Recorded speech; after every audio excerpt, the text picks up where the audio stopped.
Well, guys, today we're going to talk about COVID-19, its origins, the Wuhan Virology Institute, as well as Dr. Anthony Fauci. Now, I remember a time when someone really smart, who happens to be related to me and shares my name, talked about where this thing could have come from and where it likely came from. And I remember anyone in conservatism that said, hey, do you think this could have come from the Wuhan lab? I mean, it originated in Wuhan. Do you think maybe that's a coincidence that it didn't just come from a bat? That it didn't just magically, naturally occur in exactly the same town where China has their Virology Institute? Now, I remember when conservatives were crushed for even asking that question, okay? The media censored them, slammed them, and now, a year later, after Anthony Fauci said, I don't know, it's almost crazy, I don't know where they're getting this information, now he's not so sure. Now he's not 100% convinced that this occurred naturally. Okay. Watch this video of Donald Trump questioning it. Check it out. Have you seen anything at this point that gives you a high degree of confidence that the Wuhan Institute of Virology was the origin of this virus? Yes, I have. Yes, I have. Whether it started off as a mistake and then they made another one, or did somebody do something on purpose? That's a hard question for them to answer. Yeah, now guys, remember that? And remember when anyone who questioned it was some sort of science denier?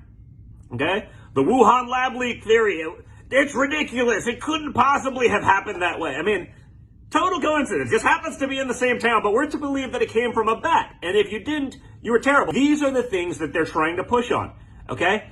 We do know that the Chinese government has not exactly been open or honest or transparent to the international community. They don't want to open up the raw data because, according to this Wall Street Journal article now, the Wall Street Journal reporting that 3 researchers from that lab were hospitalized in November of that year while pretending and having most of the press call the lab leak theory a debunked conspiracy shows how ridiculous it is. It shows how tainted American journalists have become and the whole institution of journalism to suggest that something is debunked simply because Chinese officials deny it. Now, if you have a brain, if you are able to be incapable of free thought beyond just regurgitating a narrative, it's pretty clear that this thing could have at least possibly, if not probably, come from this. But they had to deny it. I mean, could be significant if the members of the same team working with coronaviruses that went to the hospital with similar symptoms to the coronavirus shortly before the pandemic was first identified. Whoa! It's mind-blowing that someone could come up with this stuff, folks. Remember, the Wuhan Institute hasn't shared raw data, safety logs, and lab records of its extensive work with coronavirus in bats, which many consider the most likely source of the virus. I wonder why they didn't do that, folks. Could there be something there? Anyone with a brain could have told you so, folks. Anyone with a brain understands exactly what was probably happening there, or at least that we should be able to ask the question. Remember, when you have tech officials trying to censor conspiracy theories and create conspiracy theories or say that something's a conspiracy theory and disinformation because they want to purge you from their social media pages, well, again, Donald Trump seemed to get it pretty close in 2020, of April of 2020, okay?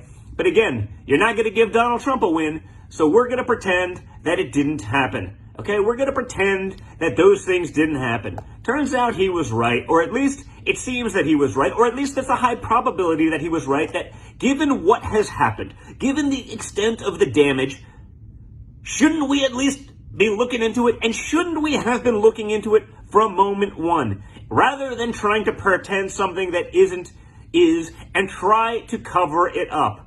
Okay, this is what happens. Now, probably millions of people have died, okay, all over the world, and no one wanted to have an honest dialogue about it, okay? And so major media spent a year demonizing the lab leak theory as an insane conspiracy theory. Fact checkers pronounced it false. Those suggesting it were banned on the grounds of disinformation, and now, turns out, maybe it's not. And even the people that were the cheerleaders of those supposed disinformation campaigns and going after the people that were talking about those things, even now they're saying, oh, well, guys, we're not so sure. Guys, wake up.